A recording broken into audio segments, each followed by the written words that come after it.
Bien, merci Corinne. Je crois que maintenant nous avons sous forme de table ronde le point de vue des sociétés savantes de chirurgie et d'anesthésie. Donc Corinne et Jean-Pierre Triboulet vont organiser cette table ronde.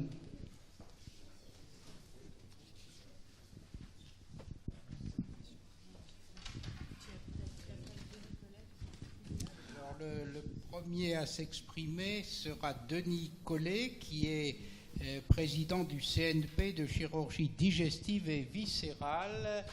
J'appelle Denis Collet, qui n'a pas l'air de répondre. Bon, il n'est pas arrivé. J'espère qu'il pourra venir. Il est à Bordeaux. Les transports sont peut-être difficiles actuellement. Donc, nous allons demander à Hervé Fernandez du CNGOF de Kremlin-Bicêtre le point de vue du CNP de chirurgie gynécologique.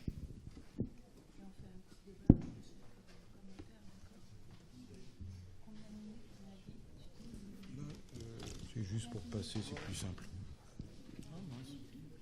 Peut-être pas que je fasse ça. Si. Moins de 10 minutes, hein, vous savez. Merci de votre accueil. D'accord. Moins de 10 minutes. Oui, bien sûr.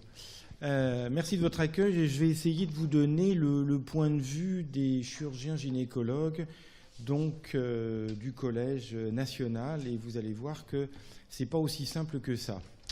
Bien sûr, on va évoluer vers 50% des actes. Le constat, c'est que l'organisation foraine, c'est fini.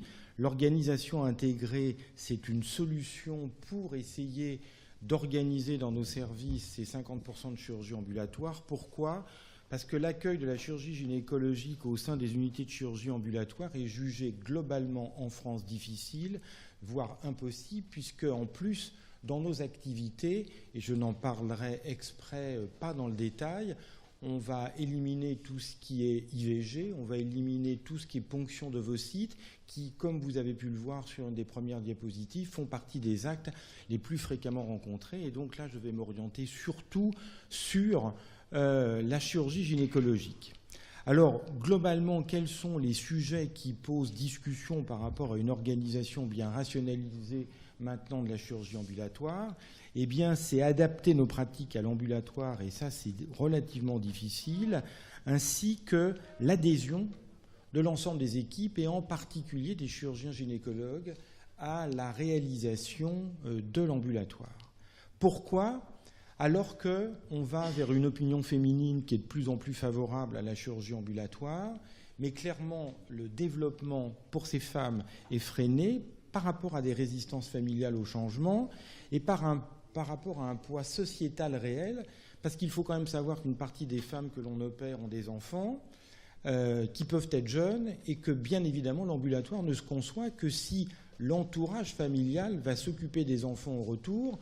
Donc on va axer sur un autre élément, c'est est-ce que c'est réellement possible?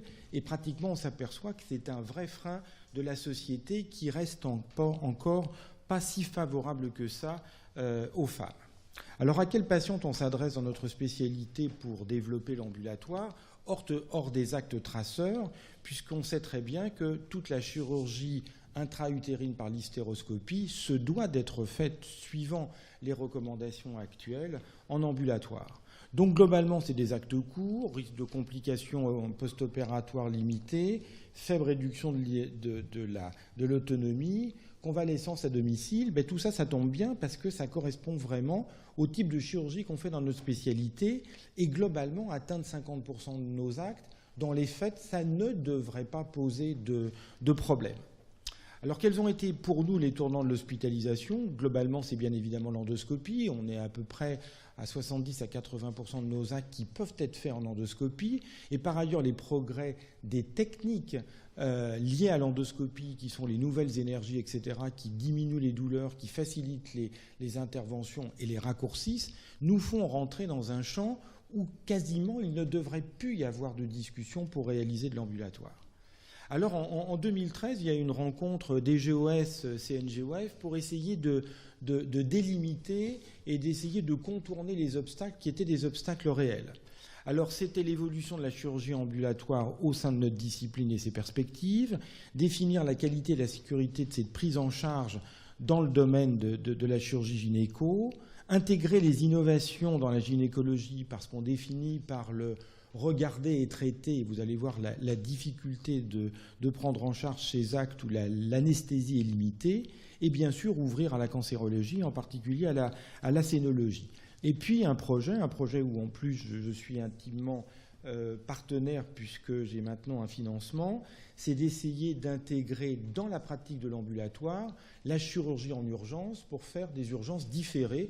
Et là aussi, on va voir qu'un certain nombre de nos interventions peuvent être réalisées de ce type. Alors en 2011, la MACEP avait défini assez peu d'actes en gynécologie et c'était simplement les cellio-gynécologiques, ce qui voulait mais strictement rien dire, et je suis fort désolé qu'on ait défini des choses sans demander aux professionnels qu'est-ce qu'il y avait derrière les mots, parce que ça c'était pour faire des interventions qui n'existent plus, c'était faire de la célioscopie pour regarder. Ça fait belle lurette, ça doit faire 15 ans, 20 ans qu'on ne fait plus de célioscopie pour regarder. On fait de la célioscopie pour opérer. On a d'autres moyens de savoir avant ce dont on va opérer. Or, c'était ça simplement qui avait été défini. Alors en 2012, il y a eu une modification des actes marqueurs, et vous le savez, il y en a eu avec les actes traceurs, mais étonnamment, il y en a 2 très importants dans notre spécialité qui n'ont pas été référencés. Donc dans les interventions qu'on va suivre, c'est un peu embêtant. Alors il y a l'incontinence d'urine, alors j'en parle parce que vous savez, l'urogynécologie, c'est aussi bien les urologues que les gynécologues. On ne va pas rentrer dans le débat, c'est ni le jour, mais les 2 peuvent le faire très bien, donc ça ne pose aucun souci. Mais l'essentiel, c'est de le faire en ambulatoire, et chacun connaît les petites astuces pour le faire. Et puis toute la célioscopie gynécologique qui peut aller très loin, puisqu'on va sur des actes, comme je vous ai dit, jusqu'à moins de 90 minutes, ben ça fait beaucoup d'actes, parce que derrière, il va y avoir les exéreses de fibrome, les traitements d'infertilité, une partie de l'endométriose et ainsi de suite, que l'on peut faire en ambulatoire. Et là, les nouvelles énergies dont je parlais sont des éléments qui favorisent ce type de chirurgie. Alors, voilà ce qui a été défini dans les actes traceurs. C'est toute la chirurgie, je ne vous rentre pas dans le détail, je vous ai mis les cas, mais en gros, tout ce qu'on peut faire en hystéroscopie, on peut en faire beaucoup de choses. Et ce n'est pas une chirurgie mineure, parce que ce n'est pas un curetage tel que les gens ont tendance à l'assimiler, parce que dès qu'on va dans des unités de chirurgie ambulatoire, quand on fait de l'hystéroscopie, on nous rétorque que vous faites un curetage. Les gens ont un peu oublié les conséquences catastrophique des chirurgies mal faites. Alors, c'est de bon ton de parler de la greffe de l'utérus parce que c'est très avant-gardiste et on a l'impression de parler moderne, mais avant de parler de la greffe de l'utérus, on ferait bien de parler des bonnes techniques pour éviter d'arriver à devoir faire des greffes d'utérus parce qu'on a sacrifié des utérus par des chirurgiens qui ne savent pas opérer et qui confondent l'hystéroscopie avec le curetage. Donc le curetage, c'est les livres d'histoire. Et puis, il y a les interruptions de tubaires, et puis je vous ai dit, prélèvement d'ovocytes, tout ça, c'est à part. Chirurgie du sein, bénin, avait été définie. Alors, le collège a essayé de réfléchir sur des marqueurs pour essayer d'évoluer, puis regarder réellement ce qui se faisait. Quand on prend la chirurgie du col, de la vulve et du vagin, c'est-à-dire en gros les conisations, etc., 80% sont faits. Les interruptions tubaires, 80% sont faits. La chirurgie de la cavité utérine, 80% sont faits. Donc c'est-à-dire que les actes traceurs sont à peu près respectés. Mais ce n'est pas ça qui va faire évoluer pour aller à 50% de nos actes. Alors il y a eu un débat pour essayer d'avancer. Et donc, on a défini des interventions qui sont les célioscopies de bilan diagnostique, les chirurgies des trompes, les chirurgies des kystes de l'ovaire, les chirurgies de l'incontinence, et puis en cancérologie, tumorectomie avec ganglion sentinelle pour avoir 50%. Et puis, le troisième volet, eh bien, c'est ce qui a été défini tout à l'heure sur les interventions que peu font en ambulatoire, mais qui vont être éventuellement des actes innovants. Et on propose que certains services, en fait, soient les fers de lance pour démontrer que c'est possible. Et dedans, il va y avoir les myomectomies, les hystérectomies, la chirurgie du prolapsus, les curages ganglionnaires. Donc, certains services sont en train d'évoluer pour que l'on puisse aller vers l'ambulatoire. Alors, la sélection des patients, elle est simple, c'est l'hospitalisation ambulatoire. Mais là, maintenant, on va aussi vers une solution, vers la consultation. Pourquoi ? Parce qu'il y a des nouveautés réelles en chirurgie ambulatoire, c'est ce concept de voir et traiter. Donc on est dans une salle dédiée, on va faire un geste par exemple en hystéroscopie et puis on va d'emblée pouvoir traiter un polype, une synéchie, ce type de pathologie. Eh bien on s'aperçoit que là le frein, c'est un frein financier. Parce que quand on fait ces actes dans une salle dédiée sans anesthésie, en gros ça ne rapporte rien. Résultat des courses, eh bien en fait c'est fait soit en ambulatoire mais dans un bloc.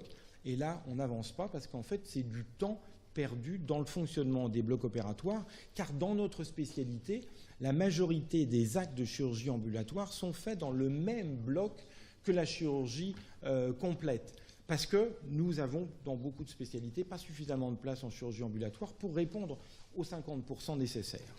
Donc, la question, c'est faut-il intégrer l'activité ambulatoire gynéco dans les pôles communs de chirurgie ambulatoire? C'est la question que posent nos collègues.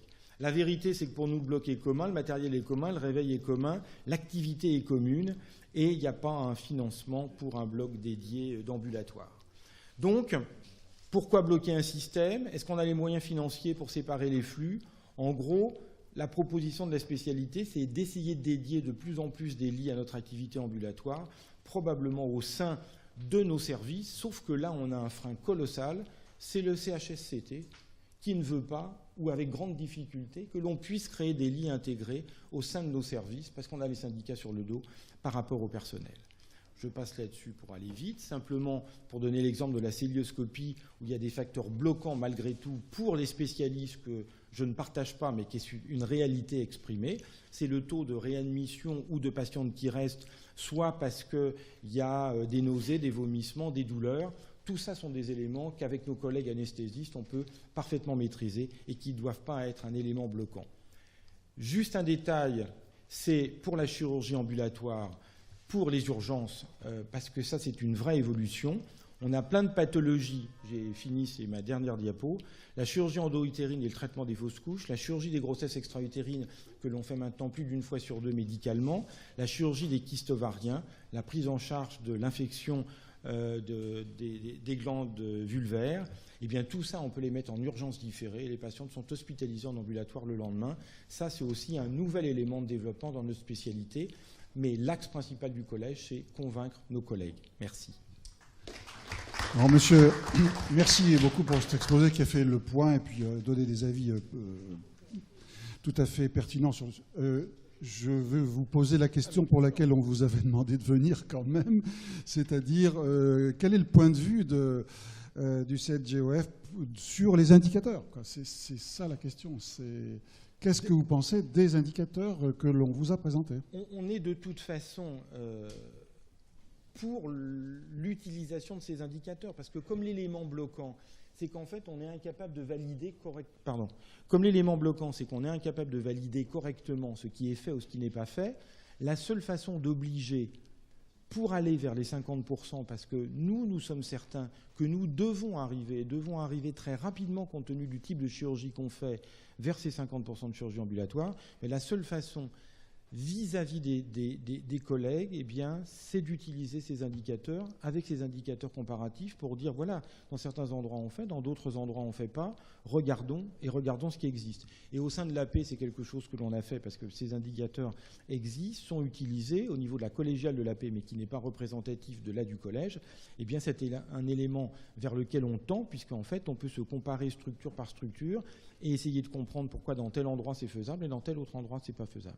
Merci, on y reviendra sans doute dans la discussion. Je vous propose, puisqu'on n'est pas en retard sur le temps, deux choses. D'une part, de continuer la présentation des avis des CNP différents sur la question, l'intérêt des indicateurs, normalement sans diapo si possible, en tout cas dans la limite des 10 minutes. Donc on continue cette présentation pour que tout le monde, pour qu'il n'y ait pas des avis qui soient écourtés ou reportés à la fin. Donc on continue la liste et ensuite la discussion, qui ne doit pas être non plus supprimée et écourtée avec la salle, non seulement sur les trois présentations séparément, et ensuite sur chaque commentaire. Voilà, donc on continue, même si vous êtes peut-être un petit peu... vous avez envie de poser des questions, mais ça va venir, je pense qu'on aura le temps de le faire pour tout.